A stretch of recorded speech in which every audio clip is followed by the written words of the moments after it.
ప్రేమ్ చామంతికి సేవలు చేస్తూ కాళ్ళు నొక్కుతూ అలా పడుకుండిపోతాడు. ఇక తెల్లవారగానే ప్రేమ్ టిఫిన్ ఆర్డర్ పెట్టి చామంతిని లేపుతాడు. బాబు మీరా, నా కోసం ఎందుకు వచ్చారు బాబు? వాళ్ళలాగే మీరు నమ్మి నన్ను వదిలేయచ్చు కదా అని చామంతి అంటే, అలా అంటావేంటి చామ్, నేను నిన్ను వదలగలనా అని ప్రేమ్ అంటాడు. అవసరం లేదు బాబు, అసలు నేను బ్రతికుండటం కన్నా చనిపోవడమే మేలు అని చామంతి ఏడుస్తూ ఉంటుంది.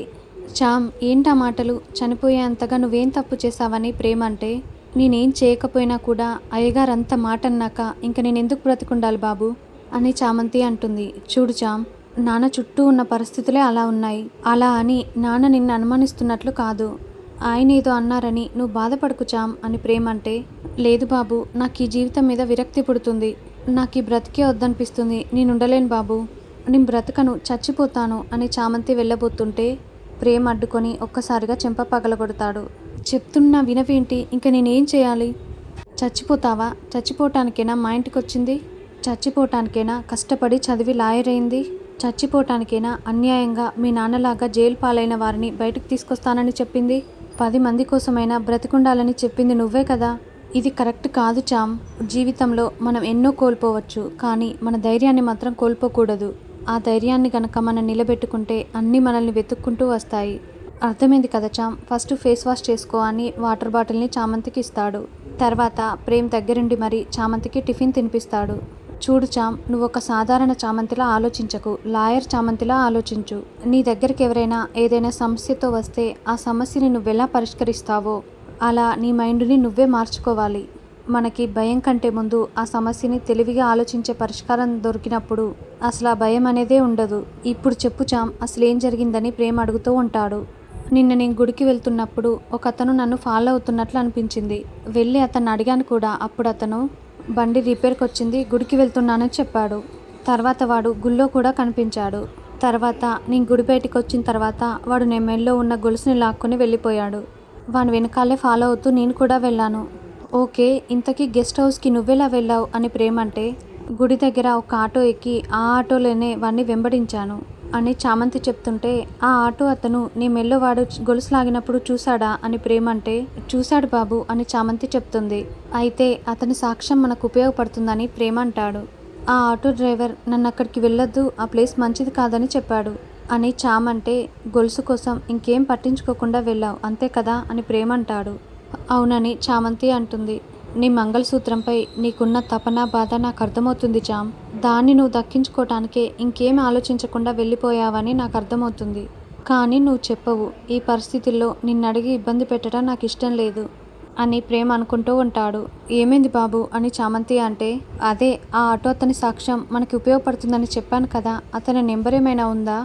అదే ఆన్లైన్లో సెర్చ్ చేస్తే అతని నెంబర్ ఏమైనా మనకి తెలిసే అవకాశం ఉంది అని ప్రేమ్ అంటే, అసలు కంగారులో ఆ ఆటో అతనికి డబ్బులు ఇవ్వటమే మర్చిపోయాను బాబు అని చామంతి అంటే, నో ప్రాబ్లం, అతన్ని చూస్తే గుర్తుపడతావా అని ప్రేమ్ అంటే, గుర్తుపడతాను బాబు అని చామంతి అంటుంది.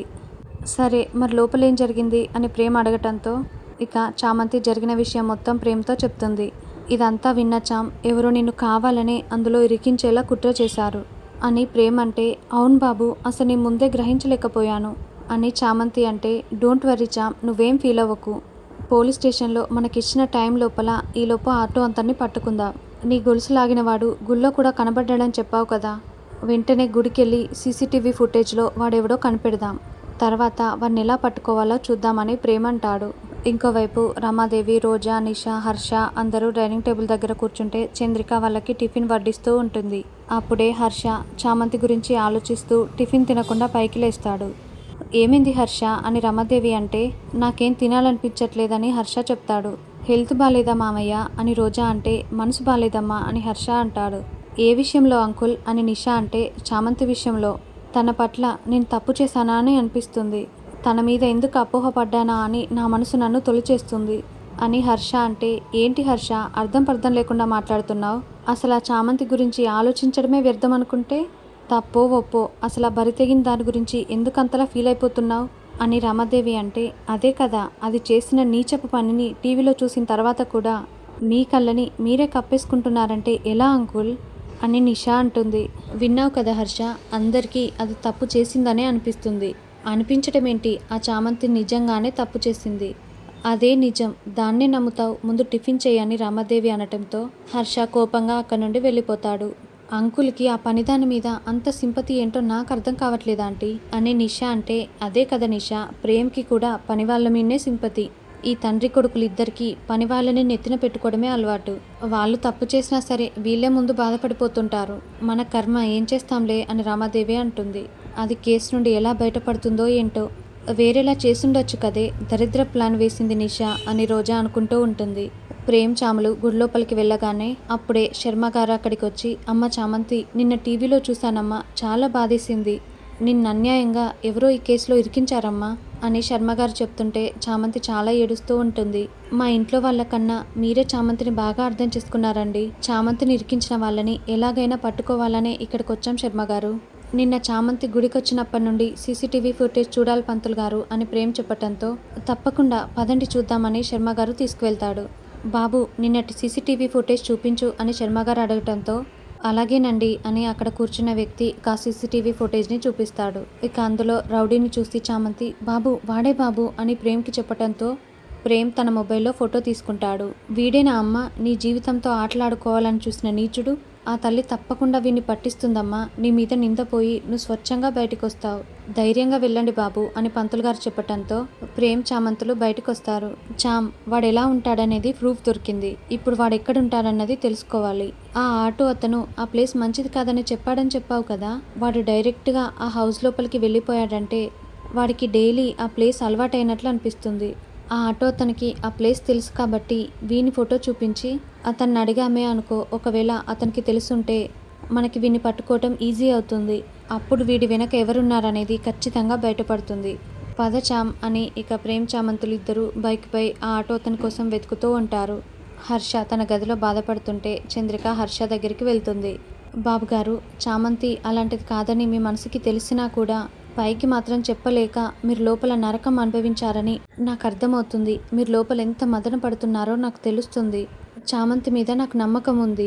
తన మీద పడిన నిందని తుడిచేసుకొని వస్తుంది, అగ్ని పునీతురాలై తిరిగొస్తుంది అని చంద్రిక అంటే, నేను కోరుకునేది కూడా అదే చంద్రిక. ప్రతి మనిషికి ఒక సంక్లిష్టమైన పరిస్థితి వస్తుంది.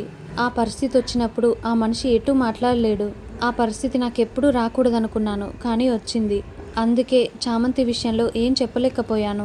నేను కోరుకునేది ఒక్కటే చంద్రిక, చామంతి నిర్దోషిగా బయటపడాలి అని హర్ష అంటే, అదే జరుగుతుందండి. రాత్రి నుండి మీరేం తినలేదు, ఇప్పుడు టిఫిన్ కూడా చేయట్లేదు, కొంచెమైనా తినండి అని చంద్రిక అంటే, ఏం పర్లేదు చంద్రిక, ఒక్కరోజు తినకపోతే ఏం కాదు, బాధ ఆకలిని చంపేస్తుందంటారు కదా, అదే ఇది అని హర్ష అంటాడు. భగవంతుడా, మా చామంతిని కడిగిన ముత్యంలా పంపించు అని చంద్రిక దేవుణ్ణి వేడుకుంటుంది. ఆ ఆటో అతని కోసం చాలా చోట్ల వెతికాం, కానీ ఎక్కడా అతను కనిపించలేదు అని ప్రేమ అంటే, మరి ఇప్పుడు ఎలా చేద్దాం బాబు? పోలీస్ స్టేషన్లో 10 గంటల లోపు లొంగిపోమన్నారు. ఇప్పుడే 9 దాటిపోతుంది. కోర్టుకు వెళ్ళానంటే ఆ అవమానం జీవితాంతం వెంటాడుతుంది బాబు అని చామంతి బాధపడుతుంటే, అలా ఏం జరగదు చామ్, నువ్వేం టెన్షన్ పడకు అని ప్రేమ్ ఆలోచించి, చామ్, ఆ ఆటో అతను ఆ ప్లేస్ మంచిది కాదని చెప్పాడంటే ఆ ఏరియాలోనే తిరుగుతుంటాడు కావచ్చు. ఆ చుట్టుపక్కల కనుక వెతికితే దొరికే ఛాన్స్ ఉంది చామ్, పద వెళ్దామని ప్రేమ్ అంటాడు. ఇంకోవైపు నిషా వాళ్ళ కానిస్టేబుల్కి ఫోన్ చేసి చామంతిని స్టేషన్లో అప్పగించారా అని అడుగుతూ ఉంటుంది. లేదు మేడం అని అతను చెప్పటంతో, మరి ఇంకా ఏం చేస్తున్నారు? వాళ్ళని అలాగే వదిలేస్తే కేసుని ఛేదించే ఆలోచనలోకి వెళ్తారు. వెంటనే మీ ఎస్ఐతో వాళ్ళకి ఫోన్ చేపించి దాన్ని స్టేషన్కి తీసుకువచ్చేలా చేయి. వినకపోతే నాన్ బెయిలబుల్ కేసు పెడతామని బెదిరించండి. అది స్టేషన్కి ఖచ్చితంగా రావాలి, కోర్టు బోన్ ఎక్కాలి, దాని మీద ప్రాసిక్యూట్ అన్న ముద్ర పడిపోవాలి, అర్థమైందా అని నిషా చెప్పటంతో, సరే మేడం, మా స్టైల్లో మాట్లాడి చామంతిని స్టేషన్కి రప్పించేలా చేస్తాం, మీరు అనుకున్నది జరిగేలా చేస్తాం, మీరు కూల్గా ఉండండి కానిస్టేబుల్ చెప్తాడు. ఒసే చామంతి, నీ మీద వేసిన మచ్చ నీకు లైఫ్ లాంగ్ గుర్తుండిపోయేలా చేస్తానని నిషా అనుకుంటూ ఉంటుంది. ఇక ప్రేమ్ చామంతులు అలా బైక్పై వెళ్తుంటే ఆ ఆటో అతను ఒక చోట కనిపించడంతో అతని దగ్గరికి వెళ్తారు. అమ్మ నువ్వా, ఆ రోజు నీకేం కాలేదు కదా అని ఆ ఆటో అతను అంటే, ఆ చోటు మంచిది కాదు, వెళ్ళొద్దని మీరు చెప్పినప్పుడు నేను ఆగాల్సింది, నేను అక్కడికి వెళ్ళి దారుణంగా ఇరుక్కుపోయానని చామంతి చెప్తుంది. ఏమైందమ్మా అని అతను అడగటంతో ఇక చామంతి జరిగిన విషయం అంతా అతనితో చెప్తుంది. అయ్యయ్యో, అంత నింద నీ మీద పడిందా, నేను కొంచెం గట్టిగా చెప్పి నిన్ను ఆపుండాల్సింది, అర్జెంటుగా వెళ్ళిపోవాల్సి వచ్చింది అని ఆటో అతను అంటే, మీరు వాణ్ణి చూసారా అని ప్రేమ అడుగుతూ ఉంటాడు. లేదు సార్, హెల్మెట్ పెట్టుకున్నాడని అతను చెప్తాడు. మీకు ఒకవేళ తెలిస్తే చెప్పండి అని ప్రేమ్ అతని ఫోటో చూపించి అడుగుతూ ఉంటాడు. ఇతను ఎప్పుడు చూడలేదు సార్ అని ఆటో అతనంటే, బాగా గుర్తు చేసుకొని చెప్పండి. ఇతను ఒక దోషి, వీడు దొరికితేనే నేను ఈ శిక్ష నుండి బయటపడతాను అని చామంతి అంటే, ఇతను ఎక్కడా చూడలేదని ఆటో అతను చెప్తాడు.